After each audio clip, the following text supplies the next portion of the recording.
বিবাহ লজ্জার বিষয় না, জিনা লজ্জার বিষয়। কথা বলেন না কেন? বিয়ে কোনো গুনাহ না, পরের মেয়ের পিছনে হাঁটা এটা গুনাহ। বিয়ে না জায়েজ না, বিয়ে আল্লাহ তাআলার হুকুম, রাসূলুল্লাহর সুন্নাত। বিয়ে ইবাদত।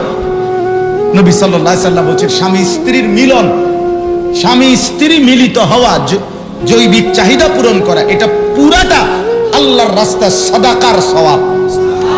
ওয়া ফি বুদ'i আহাদিকুম সাদাকা।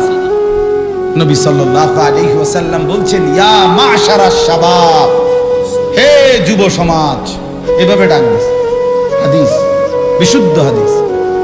ইয়া মা'শারাশ শাবাব, হে যুব সমাজ, মান ইসতাতা'a মিনকুমুল বাআতা ফালইয়াতাযাওয়াজ। তোমরা যারা শারীরিকভাবে এবং আর্থিকভাবে বিবাহ করার সামর্থ্য হয়েছে, তোমরা দেরি করো না, জলদি বিয়ে করে ফেলো। রাসূলুল্লাহ সাল্লাল্লাহু আলাইহি ওয়াসাল্লাম। এটা লজ্জা না, এটা অপমান না, এটা বেইজ্জতি না। নবী সাল্লাল্লাহু আলাইহি ওয়াসাল্লাম উৎসাহিত করছেন। কোরআনে আছে ওয়া আনকিহুল আয়ামা মিনকুম, তোমরা তোমাদের অবিবাহিতদেরকে বিবাহ করাও। কোরআনে আল্লাহ নিজে বলছে মিয়া সাহেব, যদি অভাবের ভয় দেখো, অভাবে পড়ে যাবে, বিয়ে করলে সংসার চালাবে কেন, আল্লাহ নিজে বলছে ফাসাউফা ইউগনিকুমুল্লাহ, অচিরেই আল্লাহ তোমাদেরকে ধনী বানায় দিবে। কোরআনের আয়াত, সূরা নূরের আয়াত। হযরত ওমর রাদিয়াল্লাহু তাআলা আনহু তিনি বলতেন, ওমর রাদিয়াল্লাহু তাআলা আনহু বলতেন, তুমি বিয়ে করো নাই, অথচ তুমি তোমার অভাব দূর করবা, এটা কিভাবে সম্ভব? এখন টের পাইবে বক্তা আসতেছে। আমি তো আপনারা যাতে নড়াচড়া না করেন এই জন্য আমরা স্থানীয় বক্তারা মাঠটা ধরে রাখলাম, আর টের পাইবেন এখন।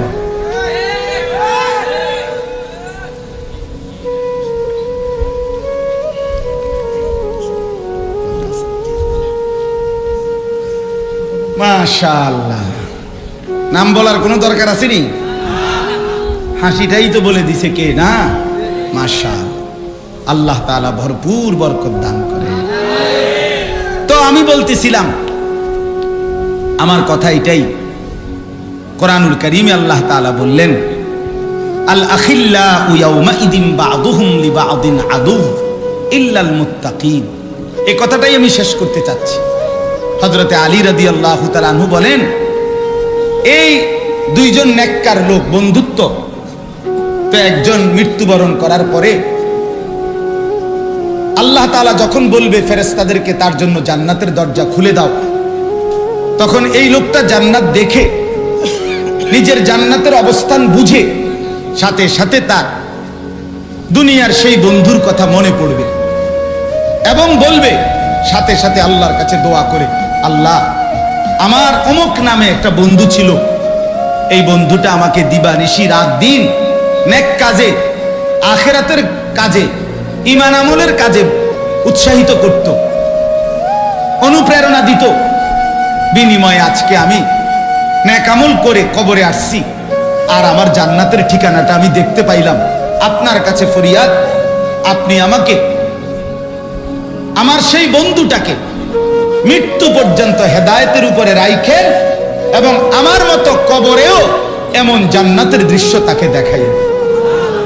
আল্লাহ তাআলা তখন সরাসরি বলবে এই কবরের বান্দাকে, হে আমার বান্দা, অচিরেই আমি তোমার সেই বন্ধুকে এই কবরে তোমার সাথে এমন অবস্থায় দেখা করাবো যখন তোমরা দুইজন, তুমি তোমার বন্ধুকে দেখে শুধু হাসবা, মোটেই কাঁদবা না।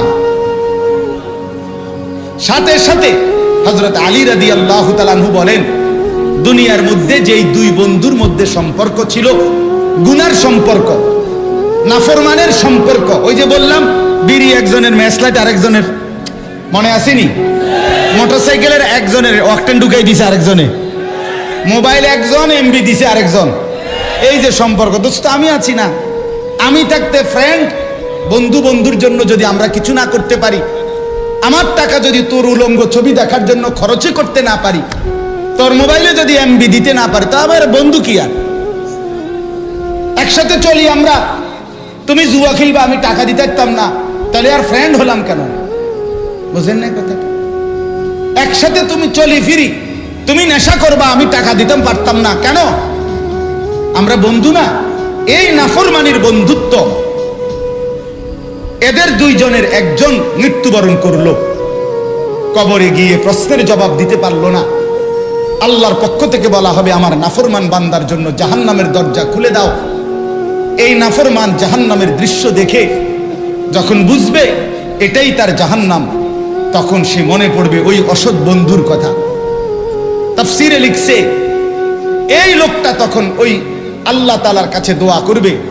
এই নাফরমান আল্লাহর কাছে কবরে দোয়া করে বলবে, আল্লাহ, আমার একটা বন্ধু ছিল যে দিবানিশি আমাকে গুনাহের কাজে, মন্দ কাজে উৎসাহিত করত, সহযোগিতা করত। এমনকি এই আখিরাত হবে না, কবর হবে না, আপনি মাওলার সামনে যেতে হবে না, এটাই আমাকে দিবানিশি বলতো মাওলা। আজকে তারই প্ররোচনায়, তারই উৎসাহে আমি দিবানিশি গুনাহের কাজ করে আজ আমি এই অন্ধকার কবরে জাহান্নামের দৃশ্য দেখলাম এবং আমি বুঝলাম এই জাহান্নাম আমার ঠিকানা। অতএব মাওলা, আপনার কাছে ফরিয়াদ, আপনার কাছে আরজি, আমার সেই অসৎ বন্ধুকে আপনি মৃত্যু পর্যন্ত হেদায়েত দিয়েন না, তারেও আপনি নাফরমানি অবস্থায় মৃত্যু দিয়েন এবং এই কবরে এনে আপনি তাকে আমার মতো পরিণতি করাইয়া এই জাহান্নাম দেখাইয়েন। তখন আল্লাহ তাআলা বলবে, হে বান্দা, অচিরেই তোমার সেই নাফরমান বন্ধুকে আমি তোমার সাথে একই পরিণতিতে, এই অবস্থাতেই তোমার সাথে সাক্ষাৎ করাবো। নাউযুবিল্লাহ। কথা আমার শেষ বাপ। অতএব আজকের এই যুব সমাজ, নওজোয়ান সাথীরা, দোস্ত আমার, বন্ধু আমার, প্রিয় ভাই আমার এটা ফরিয়াদ, আমার এটা আহ্বান, তুমি নিজেও নষ্ট হইও না, তুমি কাউরে নষ্ট করো না, তুমি কাউরে চরিত্রহীন বানাইও না, তুমি কাউকে মদ, জুয়া, জিনা, ব্যভিচারের আড্ডায় নিও না, তুমি কারো জিন্দেগি বরবাদ করো না, আখিরাত নষ্ট করো না, বরং সবাই মিলে একে অপরকে নেক কাজের প্রতি উৎসাহিত করি। আজকের যুবকরা আলহামদুলিল্লাহ অনেক মেহনত করে, আমি সব জানি, শুনছি, এবং আমি এই গ্রাম সম্পর্কে, এই গ্রামের সার্বিক হালাত সম্পর্কে বিস্তারিত জানি, ইতিপূর্বে বারবার আসছি। অতএব যেই যুবকরা, আজকে নওজোয়ানরা এত সুন্দর, বাংলাদেশের শ্রেষ্ঠ, আমি আগেই বলছি, আমাদের মুহতারাম হযরত মাওলানা মুফতি আরিফ বিন হাবিব, তিনি আসবার আগেই আমি যা বলার আপনাদের কাছে বলেছি। উপযুক্ত এই তিনজন প্রখ্যাত বুজুর্গ, বর্তমান সময়ের সকলের শ্রদ্ধেয়, প্রিয়, আস্থাভাজন আলেমে দ্বীন, ওনাদেরকে এনে আনবার চেষ্টা করছে নওজোয়ান ছেলেরা। আল্লাহ তাআলা তাদের এই মেহনত, তাদের এই চেষ্টাকে সর্বোত্তম বিনিময় দান করেন।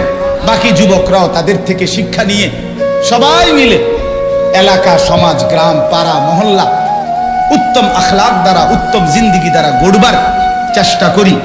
একে অপরকে ঈমান আমলের কাজে, আখিরাতের কাজে উৎসাহিত করি। আল্লাহ তাআলা আমাদেরকে তৌফিক দান করেন, কবুল করেন। সকলেই বলেন আমিন। সুবহানাল্লাহি ওয়া বিহামদিহি, সুবহানাকাল্লাহুম্মা বিহামদিকা, আশহাদু আল্লা ইলাহা ইল্লা আনতা, আস্তাগফিরুকা ওয়া আতুবু ইলাইক।